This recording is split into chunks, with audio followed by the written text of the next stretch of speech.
I am still looking for that piece for my client, and I have stumbled across this place. I had heard of it, I didn't know where it was. D&G Traders Flea Market. This is in Madisonville, Kentucky also. It is about a block off the main commercial district, and they made an arrangement with a sign company to let them put their information on an electric billboard, and that's how I was able to find them. It says antiques. I am just looking for one thing, but we'll take a quick look through here and introduce ourselves and all of you to this place, and me too. And I see over there the blue building is apparently an annex or a storage facility, so there might be some stuff in here. I like the way they've redone these chairs in this hot red vinyl.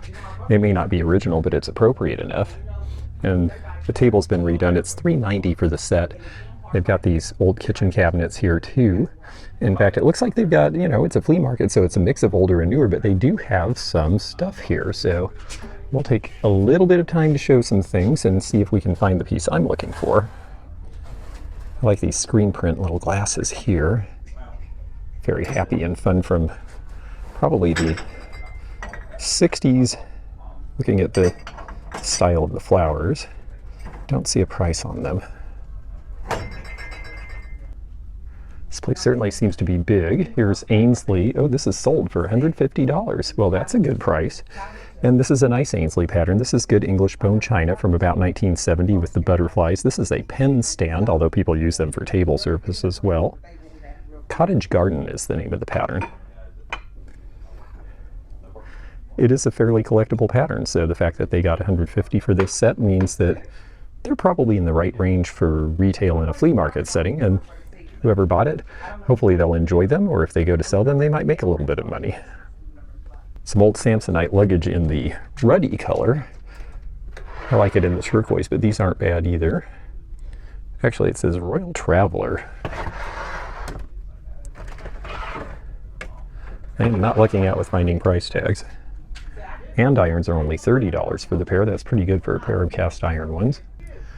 Here's a bunch more Ainsley Cottage Garden. Wow, so they have a bunch of rim soup bowls and other pieces. I wonder if the person just decided they only wanted the pieces they separated there. Hooked chair pads from the 1930s or 40s. Some tapestry that can be used to finish off seat covers. This is something people like. But I cannot find a price on the stuff that I like. It's funny, so much stuff does seem to be priced. These are Park Avenue. This was a 1980s go-along for Manhattan Glass. They did it in the azure blue because that color was never made originally, and so that way if they put out pieces that were the same as the original, they did them in the blue, so you could tell that they were newer. All of us collectors were very grateful for that because they didn't destroy the value of our collections, and we were able to mix and match and add to our collections. So that was very thoughtful of Anchor Hawking. I wish all the companies who did this revival of their old patterns would think that way. Well, here is the other room. It smells good in here. I think this is a pretty new building. It still smells like fresh cedar or pine or something. Not pine, I think, actually. It doesn't smell like cedar. That would be nice. This is a very handsomely carved piece. It has a lot of detail. It's bird's eye maple, which is a material that was very popular to use in furniture in the 1920s. And I would say that that's probably when this was made. It's really rather highly carved. Bird's eye maple is a veneer, so you see there are a few losses there. The price on this is $400. In need of a few little repairs that could be done. I think that's actually a pretty good price for what it is.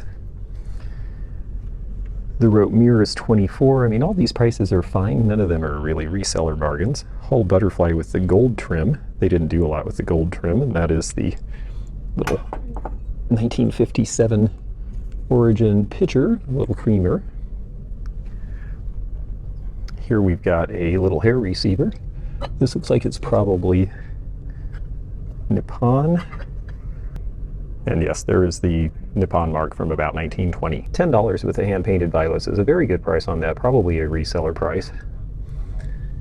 This shallow bowl with the square in the edges is an interesting design. This is Noritake.